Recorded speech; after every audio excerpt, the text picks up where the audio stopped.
হেল্পডেস্কে call করার জন্য। মুকাদ্দিম বলছি, কি ইনফরমেশন দিয়ে সহযোগিতা করতে পারি? জি, আমি অ্যাপয়েন্টমেন্টের জন্য মেইল করছি। ওকে। হ্যাঁ, এখন আমার তো এটা কোনো সমাধান আসতেছে না, অ্যাপয়েন্টমেন্ট ডেটও পাইতেছি না। ওকে স্যার, কত তারিখে অ্যাপয়েন্টমেন্টের জন্য মেলটি করেছেন? 31 তারিখে মেইল করছি, পরে বিএফএস গ্লোবালে দেখাইছিলাম, ওটা নট ফাউন্ড বলছে, মেল ঠিকই সেন্ড হয়েছে, অটো রিপ্লাই আসছিল, ঠিক আছে। তারপরে বলছে ওকে। মেলটা যায় না, সার্ভারে দিচ্ছে না, যাক ভালো কথা। তারপরে আবার মেইল করা হয়েছে আপনার মার্চে, এপ্রিলে মেইল করা হয়েছে, এপ্রিলের শেষ ওকে। তারিখে মেইল করা হয়েছে। হ্যাঁ, ওকে স্যার, বুঝতে পেরেছি বিষয়টি। এটি তো 2024 সালের হচ্ছে, তাই তো? হ্যাঁ, 24 সালে মেইল করা হয়েছে। ওকে, বুঝতে পেরেছি স্যার বিষয়টি। সেক্ষেত্রে পরবর্তী মেলটি তো আমাদের এন্ডে রিসিভ হয়েছে, এই ধরনের কোনো আপডেট আপনাকে জানানো হয়েছে? হ্যাঁ, পরে দেখাইছিলাম, পরে উনি বলছে যে হ্যাঁ এটা প্রসেসিং আছে। ওকে স্যার, সেক্ষেত্রে আপনি কাইন্ডলি সময় নিয়ে অপেক্ষা করবেন।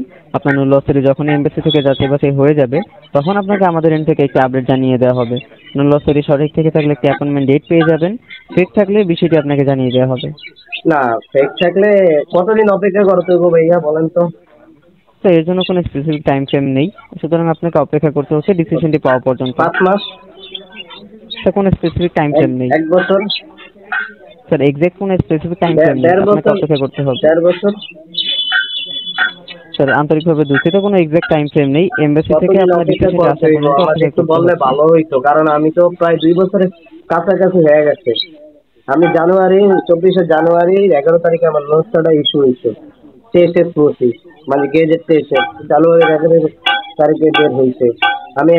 আমি এর আগে তো বহুত চেষ্টা করছি, দিতে পারি নাই। তারপর আপনারা এই যে বিএসএস গ্লোবালে একটা মেল করতে বলছেন, ঠিক আছে করলাম, সবই ঠিক আছে। ওকে। তারপর তো আমি অপেক্ষা করতেছি প্রায় কতদিন হইতেছে দেখেন ভাইয়া, বলেন। জি স্যার, আপনি বুঝতে বলেন পেরেছি এ বিষয়টি। পর্যন্ত আমার। সেক্ষেত্রে হ্যাঁ, বলেন ভাইয়া। ওকে স্যার, সেক্ষেত্রে যেহেতু আপনি অনেক লম্বা সময় ধরে অপেক্ষমান রয়েছেন, সেক্ষেত্রে আমি আপনাকে একটি বিষয় সাজেস্ট করতে পারছি। বলেন। আপনার যে মালিক পক্ষ রয়েছেন, আপনি মালিক পক্ষের সঙ্গে একটিবার যোগাযোগ করবেন। আপনার যে নুলসিটি রয়েছে, এটি তো যে একটি ইস্যুইং ডেট রয়েছে, চেক করবেন ইস্যুইং ডেটটি চেঞ্জ করার কোনো অপশন থাকছে কিনা, আপডেটের মাধ্যমে বা রিইস্যু করার মাধ্যমে। আমার যদি আপনার সরাসরি ভাইয়া নুলসিটি। শুনুন, আমি কারো মাধ্যমে জি। জমা দিই না, আমি সরাসরি আমার মালিকের মাধ্যমে জমা দিই সরাসরি, ঠিক আছে। ওকে। আমার মালিক আর আমি, ঠিক আছে। তো মালিকের সাথে আমি যোগাযোগ করছি, মালিক বলতেছে যে আমার কাগজ সম্পূর্ণ ঠিক আছে, ঠিক আছে। ওইখান থেকে ওইখানে বাংলাদেশের সমস্যা হইতেছে, ঠিক আছে। মালিক ওকে নিয়ে সেবুতরা বরাবর কয়েকবারই মেল করে রাখছে, ঠিক আছে। কোনো কার্যক্রম হইতেছে না। আমার যে সেবুতরা ওইখানে রিউসের কথা বললে বলে কি ওয়েবসাইটে তো কোনো এটা ইয়া দেয় না, ওয়েবসাইটে তো নোটিশ দেয় না। এখন মৌখিক কি, এখন বাংলাদেশে আমাদের বাংলাদেশে আমরা এত বড় সমস্যার সম্মুখীন হইতেছি। এটা একটা ইটালিতে নোটিশ ছাড়া কোনো কারণ ছাড়া যদি আমি বলি আমার সমস্যাটা ইস্যু করে দেন, ঠিক আছে, তো এটা তো সম্ভব না জি। ভাইয়া, ঠিক আছে, যা গেল। আর আপনি তো বলছেন ইস্যুর ব্যাপারটা হয়েছে যে আমি অ্যাপয়েন্টমেন্ট ডেট পাই না, 25-এর মাধ্যমে জমা দেবো, এই জন্যই কি যে কথাটা বলতেছেন নাকি? জি স্যার, যদি আপনার এটি আপডেট করা হয়, সেক্ষেত্রে আপনি ওয়েব ফর্মে আবেদন করবেন আমাদের নতুন যে সিস্টেমটি রয়েছে, নতুন সিস্টেমের মাধ্যমে। আচ্ছা, আমি করলাম, আচ্ছা ওটা পরবর্তী হিসাব। আমি যে 1.5-2 বছর এই যে আপনাদের ইয়াতে মেল করলাম, ঠিক আছে, এটার জি। কেন আমার রেসপন্স আসতেছে না বলেন তো ভাইয়া? তো আপনি কি আমাদের হেল্প ডেস্ক বরাবর মেইল করেছেন নাকি এমবেসি বরাবর? হ্যাঁ, আপনাদের বিএফএস গ্লোবালের অ্যাড্রেসে মেল করছি অ্যাপয়েন্টমেন্টের জন্য। হ্যাঁ।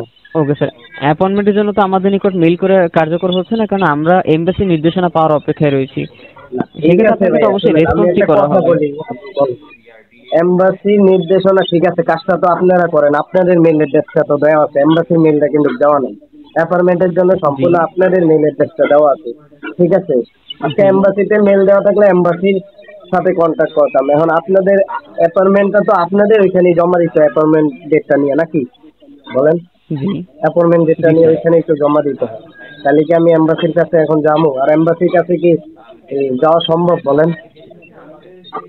ওকে স্যার, সেক্ষেত্রে আপনাকে তো এমবেসির কাছে যাওয়ার প্রয়োজন হচ্ছে না। আপনি যে মেইলটি করেছেন আমাদের নিকট, মেইলটি আমাদের এন্ড থেকে রিসিভ হয়ে এটাকে এমবেসিতে ফরওয়ার্ড করা হয়েছে আপনার নুলসিটি সঠিক রয়েছে নাকি ফেক, এই বিষয়টি চেক করার জন্য।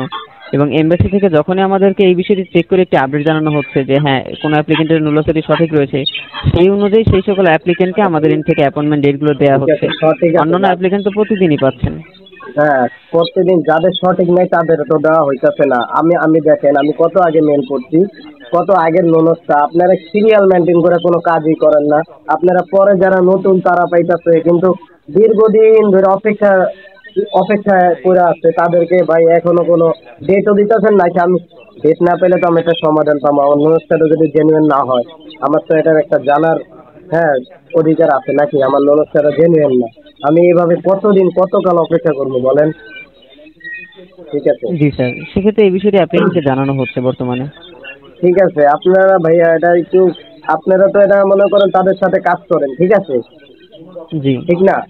তো আপনারা তো জি একটু স্যার। বিষয়গুলো ভাইয়া, এত মানুষে আমি বলি, শুনেন না, আমি ডেটটা যদি না পাই, আমার মতো আরো অনেক আছে না, ডেট পাবে না কিন্তু সবাই কি ডেট পাইবো ভাইয়া বলেন? ননসটা তো ফ্যাক অবশ্যই আছে, তাদেরকে জি তো অন্তত জানিয়ে দেওয়া উচিত, আর যারা জেনুইন তাদেরকে আসতে দিবে দেয়, ঠিক আছে। এত ভুক্তভোগী মানুষ, এত মানুষকে কি জন্য ভাইয়া বলেন? আজকে আর কোনো মানি আছে? ঠিক আছে, মানুষ এত অপেক্ষা করতেছে কি জন্য বলেন? এত এত অপেক্ষা করার কোনো মানি হয় না ভাইয়া, ঠিক আছে। আমার কথাটা কি বুঝতে পারছেন? মানুষ জি স্যার, বুঝতে খুবই পেরেছি।